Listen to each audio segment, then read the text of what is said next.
wanted to make your own unique sweaters, scarves, or slippers? Well, those are all things you can make using just a basic knitting stitch. So I learned how to knit when I was pretty young through my 4-H project, and I also did some competitions through 4-H, and I also would sometimes hang out in the home ec barn during the fairs and demonstrate how to knit for other people. For me, knitting is very relaxing and it's a meditative activity, and the thing I really like about it is not only is it relaxing, but you also get these cool and unique gifts at the end. So for this talk, I'm going to be mainly focusing on how to make a scarf, but I'm going to go over the 3 basics of knitting, which are casting on, the basic forward stitch, and then casting off. So before you're even going to cast on, it's important to think about what your needles are and what type of yarn you're using. So according to websites like the Knitters Association Guild, it's best to use a lighter colored thread because it's easier to see the stitches. Also, wool is typically good because it's not as slippery as things like cotton. Also, you're going to want to use a medium-sized needle, and these ones are size 8. So the first thing you're going to do to cast on is create a slip knot in your yarn. You want to create a tail that's long enough that you'll be able to cast on all the stitches that you need. Typically, this means that your tail will be about twice the length of whatever width that you want. Once you have your slip knot, you're going to slip it onto your needle with the tail end facing towards you. Then, you're going to tighten the knot down and let it hang, and then take your pointer and your thumb finger, slip it through the threads, and then pull down so it looks kind of like a triangle or a heart. Once you have this shape, you're going to take your needle, take the outermost thread by your thumb, and then the inner thread by your pointer finger, and pull those both through the loop that you created with your thumb. So to show that again, you're going to take the outer thread by your thumb, and then the thread by your pointer finger, and then pull those both through the loop created by your thumb. And then you're going to do this until you have the desired number. For this talk, I'm probably only going to do like 6, but if you're going to make a scarf, it'll probably be around 15.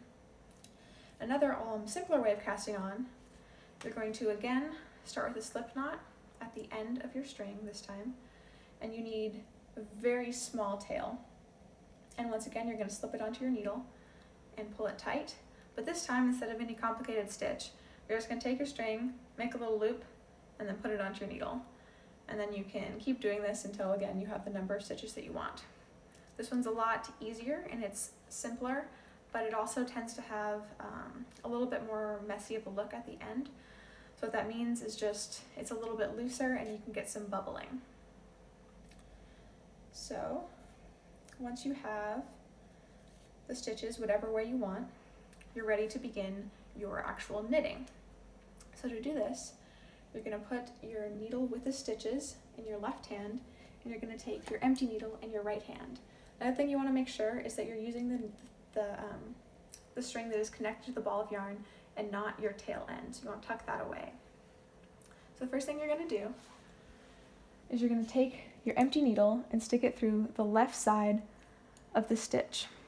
Then you're going to take your yarn, go counterclockwise around your empty needle, take your needle, pull it down and through the loop, and then pull a stitch off of your left needle. So you're going to go through the back, wrap around, under, and then off. And then once you get to the end of your row, and you've knit all the stitches, and all of the stitches have been moved on to the right needle, you're going to trade hands, put the stitches in your left hand, and then put your empty needle in your right, and start back over from the beginning. And that is how you do the basic knitting stitch. To cast off, it is pretty similar. You're going to knit 2 stitches as you normally would.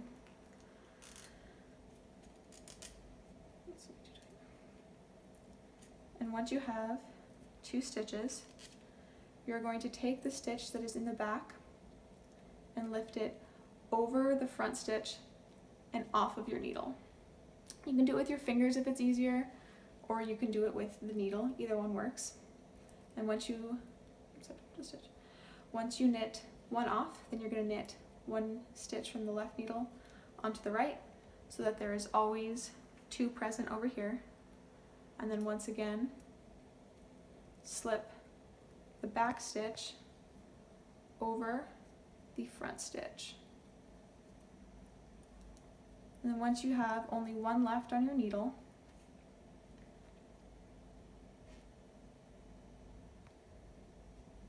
you're going to take a pair of scissors, cut your thread, and then pull your needle up until the thread pulls through, and that will keep it from unraveling. You can either cut these tail ends and weave them in.